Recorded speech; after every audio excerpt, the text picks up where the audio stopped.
Suku ikan laut abadi, Chu Feng. Mereka tidak mengkhawatirkan klan ikan laut abadi, tetapi mereka mengkhawatirkan Chu Feng.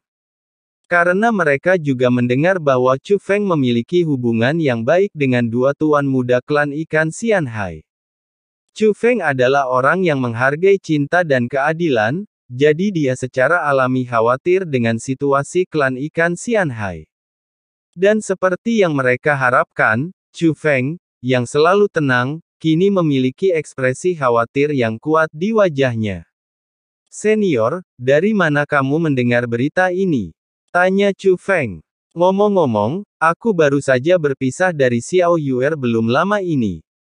Wajah imut Xiao Yuer masih tergambar jelas di benakku, seolah aku baru melihatnya kemarin. Memberitahunya berita ini sekarang agak sulit untuk dia terima. Namun Chu Feng tahu bahwa berita tentang guru Tao Zixing seharusnya dapat dipercaya. Hal buruk ini mungkin benar-benar terjadi. Sumber berita untuk kedua masalah ini sangat dapat dipercaya dan akan segera menyebar, kata guru Tao Zixing. "Tuan, bukankah Anda mengatakan bahwa klan ikan laut abadi tidak dapat diduga? Bagaimana hal seperti ini bisa terjadi secara tiba-tiba? Siapa yang bisa melakukannya? Istana Suci Tujuh Alam? Atau ras kuno?" bertanya. "Itu semua mungkin saja, dan saya mendengar bahwa klan ikan Xianhai mengalami beberapa masalah dengan sekte penjara baru-baru ini." Sekte penjara. Setelah mendengar tentang sekte penjara, Xia Xingchen dan Hua Hua saling memandang dengan mata yang rumit. Tentu saja, mereka sudah lama mendengar tentang sekte penjara. Itu adalah kekuatan jahat paling kuat di dunia seni bela diri yang luas. Sejauh ini, tidak ada yang tahu tujuan sebenarnya atau kekuatan mereka yang sebenarnya. Singkatnya, tidak ada satupun penguasa Tianhe dari semua pihak yang ingin memprovokasi mereka. Hal itu termasuk keberadaan air sumur yang tidak mengganggu air sungai. Mungkinkah Istana Suci Tujuh Alam ingin menyatukan dunia seni bela diri yang luas, tetapi klan ikan laut abadi menolak, jadi Istana Suci Tujuh Alam membunuh mereka? Saya juga berpikir kemungkinan besar Istana Suci Tujuh Alam yang melakukannya. Kalau tidak, mengapa kedua hal ini terjadi hampir bersamaan? Guru Tao Zixing tidak menjawab. "Senior, ada hal penting yang harus kulakukan, jadi silakan." Setelah Chu Feng memberi hormat, dia hendak pergi. Tidak ada gunanya membahasnya, dia ingin mencari tahu. "Chu Feng, apakah kamu akan pergi ke klan ikan laut abadi?" Guru Tao Zixing bertanya. "Ya." Chu Feng juga tidak menyembunyikannya. "Hal yang sangat besar, apakah itu ada hubungannya dengan Istana Suci Tujuh Alam atau tidak? Sekarang, mereka akan terlibat. Terlalu berbahaya bagimu untuk pergi sendiri, aku akan pergi bersamamu." Xingchen berkata, "Kami akan pergi juga. Jangan terlibat dalam masalah ini. Ada hal lain yang perlu kamu lakukan. Kalian berdua, pergi ke sini dan tunggu aku." Guru Tao Zixing menyerahkan peta kepada Hua Hua. Hua Hua mengambil peta itu tanpa melihatnya dan berkata kepada gurunya, "Guru, saya ingin pergi bersamamu." "Xia Xingchen, senior, saya ingin pergi juga. Ku bilang, kamu pergi ke sini dan tunggu aku." Guru Tao Zixing menunjukkan ekspresi tegas yang jarang terjadi.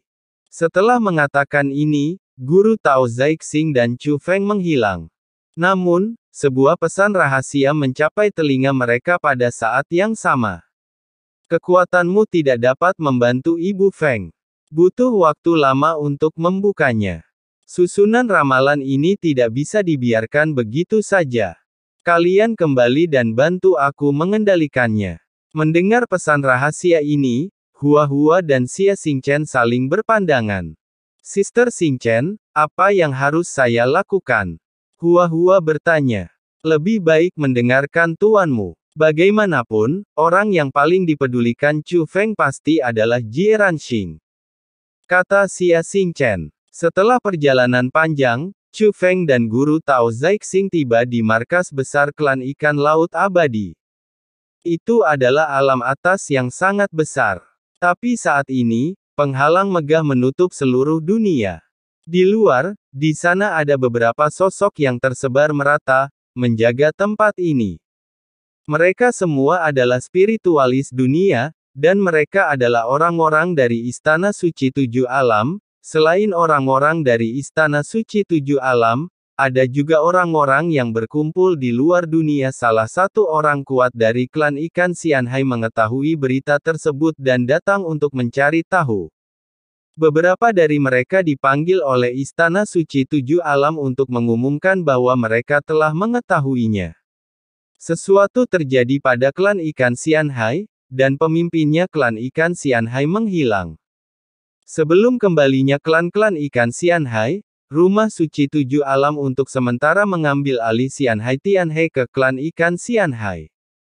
Bagaimanapun, meskipun klan ikan Xianhai bermarkas di sini, ia memiliki banyak cabang di Xianhai Tianhe. Itu dikatakan bahwa semua cabang klan ikan Xianhai telah dihancurkan, dan darah klan ikan Xianhai menyebar ke seluruh bumi.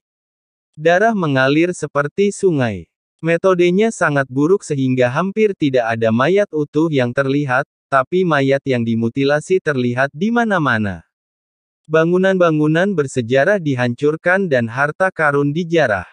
Pihak lain tidak kenal ampun dalam mengambil tindakan. Dan dalam pertempuran seperti itu, mustahil tidak ada gerakan sama sekali. Tentu saja, seseorang segera tiba di tempat kejadian. Menghitung waktu, saya terkejut menemukan bahwa cabang klan ikan Xianhai di seluruh dunia Tianhe diserang pada saat yang bersamaan. Orang yang melakukan kejahatan keji ini pasti sudah siap, dan kekuatannya sangat menakutkan. Dengan pendeta Tao Bintang mencapai sini, penghalang yang dipasang oleh Istana Suci Tujuh Alam tidak dapat menghentikan mereka berdua sama sekali. Karena kekuatan Guru Tao Zixing telah melampaui kekuatan naga sungguhan, dan dia adalah spiritualis dunia naga langit. Melewati penghalang, penampakan sebenarnya dari dunia ini mulai terlihat. Serius, ini mengerikan. Meski darahnya sudah mengering, bau darah yang menyengat masih menerpa wajahnya.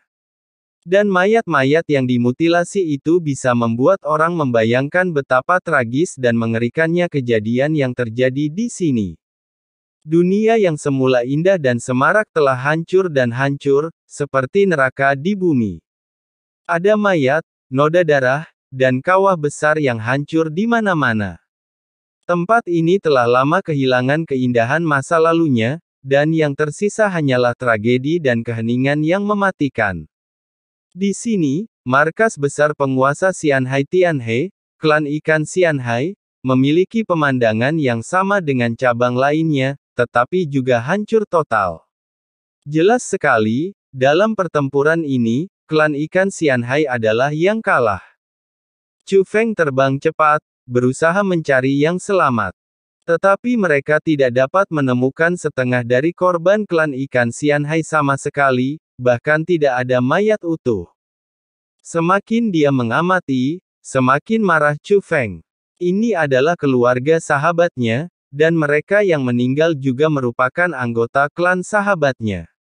Melihat jumlah mayatnya, meski ada yang selamat dari klan ikan Xianhai, masih sangat banyak orang yang meninggal di sini. Namun Chu Feng masih menahan niat membunuhnya. Jangan lihat di sini, Anda tidak dapat menemukan satu pun yang selamat dari klan ikan laut abadi, tetapi Anda dapat melihat orang-orang dari Istana Suci Tujuh Alam. Tapi mereka terlihat seperti sedang menyelidiki, dan tatapan itu tidak terlihat seperti mereka sedang berpura-pura, tapi mereka benar-benar terlihat seperti sedang menyelidiki. Dengan bantuan Guru Tao Zixing, Chu Feng dengan cepat melakukan perjalanan melalui semua tempat penting di dunia ini. Tanpa terkecuali, mereka semua mengalami kehancuran. Yang mengecewakannya adalah dia tidak hanya tidak dapat menemukan satu pun orang yang selamat dari klan ikan Xianhai. Bahkan tidak ada petunjuk tentang orang yang melakukan kejahatan tersebut.